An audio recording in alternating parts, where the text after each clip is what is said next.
So everybody right now is talking about how powerful AI tools like Claude have become. Faster writing, faster brainstorming, faster research, faster workflows, faster content creation, and honestly, Claude is incredibly impressive. I use it regularly myself for strategy, organization, content development, idea generation, and productivity.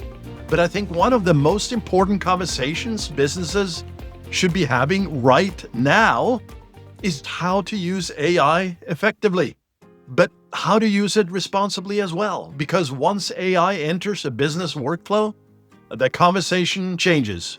Now we're talking about confidentiality, accountability, vendor trust, operational risk, compliance, human oversight, organizational governance, and long-term credibility. Fancy words here, but honestly, I think most businesses are still very early in understanding what responsible AI implementation actually looks like.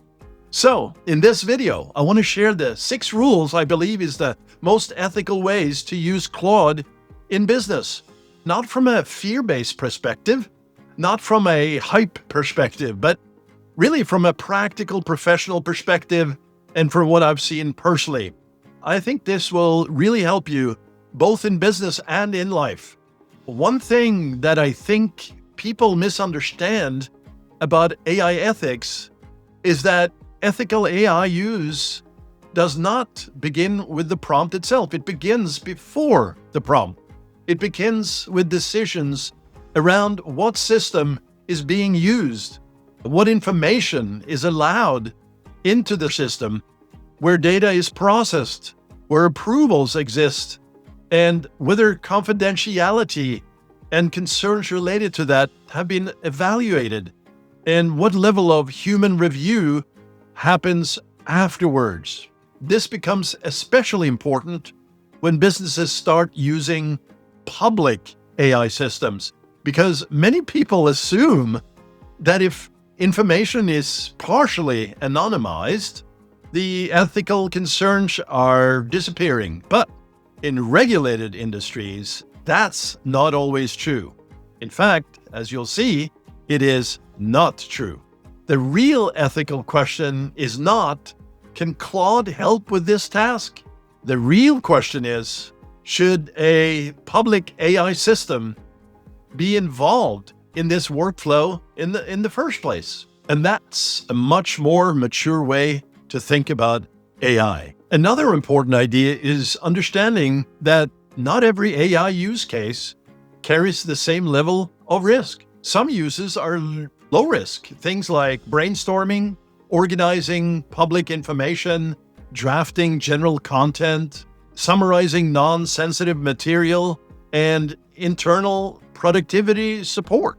But as AI moves closer to healthcare, therapy, legal work, financial guidance, client records, clinical documentation, strategic decision-making, or confidential organizational data, the stakes become much, much higher. And the risk level, the more important the oversight, review, approvals, documentation, vendor vetting, and accountability become.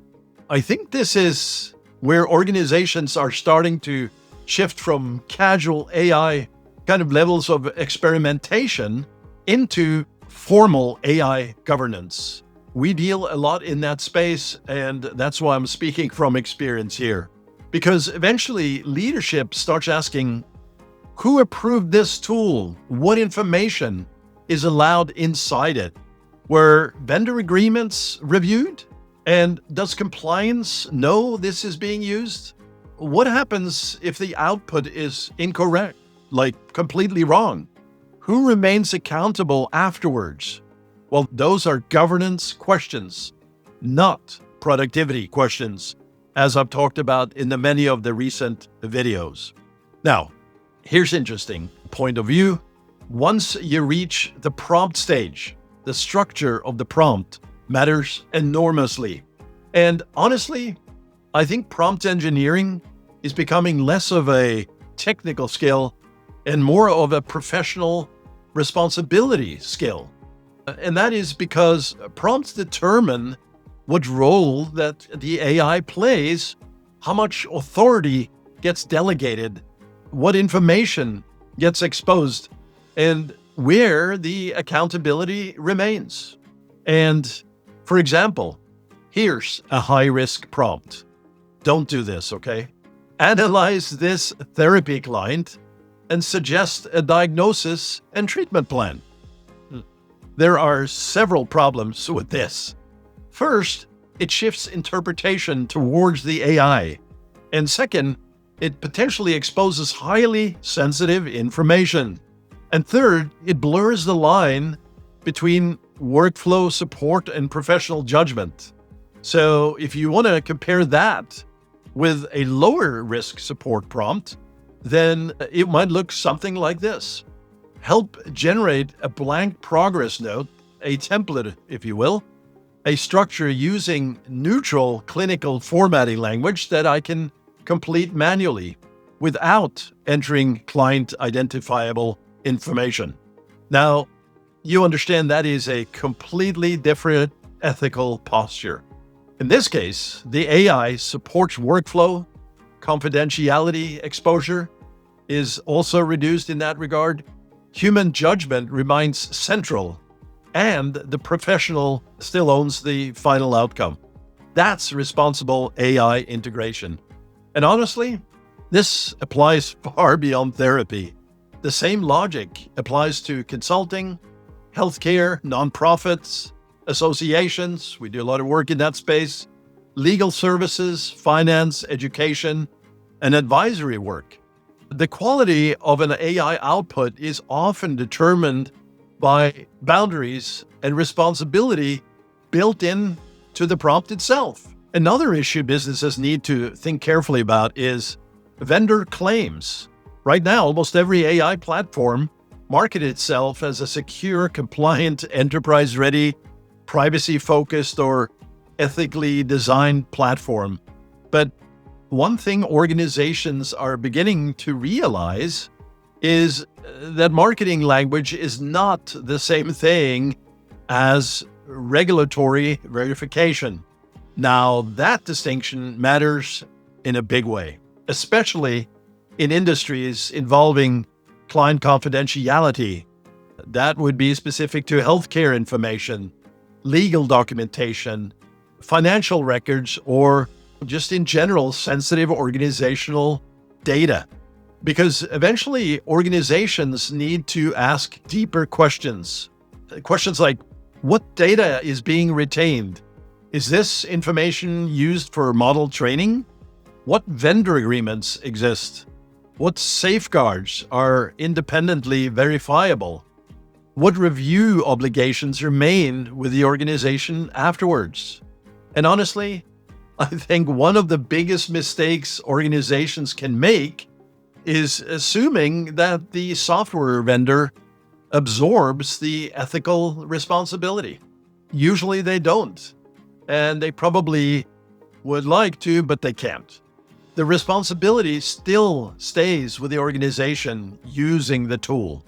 A vendor calling their platform compliant, well, that does not automatically make your workflow compliant. That's a very important distinction here. Another thing I think businesses need to understand is that AI tools are changing incredibly fast. New platforms appear every month, it seems, and features, they change constantly. Pricing changes too, we've seen, and policies change. Data handling changes, and to be real here, that's one reason I think organizations should avoid becoming overly dependent on vendor marketing language. Because a platform calling itself HIPAA compliant, privacy first, or enterprise safe, even ethically designed, does not automatically mean that your workflow is compliant or even ethically sound. Responsible AI uses independent or needs to use independent evaluation, not blind trust in software branding. And I also think the most future-proof approach is focusing on durable principles instead of tool-specific hype.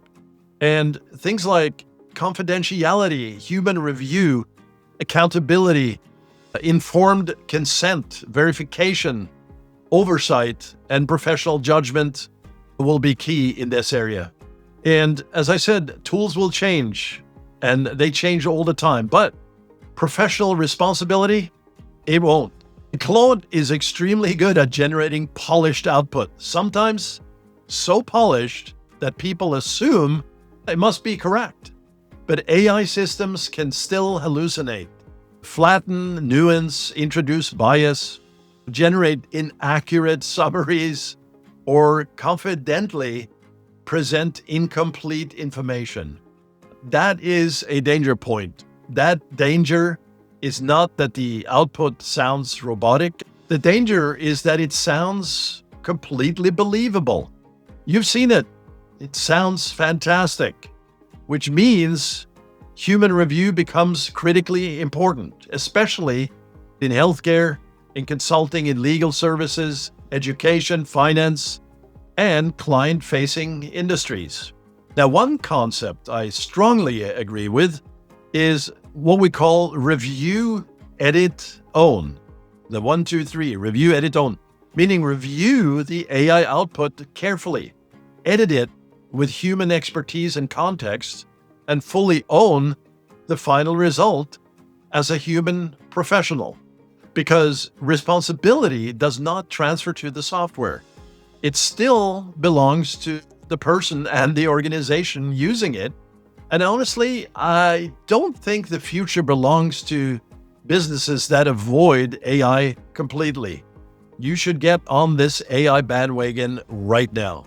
But I also don't think the future belongs to businesses blindly automating everything. There needs to be compliance here. I think the future belongs to businesses that learn how to integrate AI responsibly, where efficiency increases, the workflows improve, confidentiality remains protected, professionals stay accountable, and human judgment stays central. Because ultimately, AI can accelerate work, but trust still comes from people. Judgment comes from people. Ethics still come from people. And accountability still belongs to people. So, in conclusion here, when I think about the ethical way to use Claude AI, I don't really think about AI as magic. I think about it as an infrastructure. It's a very powerful tool, but it requires boundaries, governance, review, oversight, and of course, as you've seen, thoughtful implementation. And honestly, I think the organizations and the professionals like you who figure this out early are going to have a massive long-term advantage here.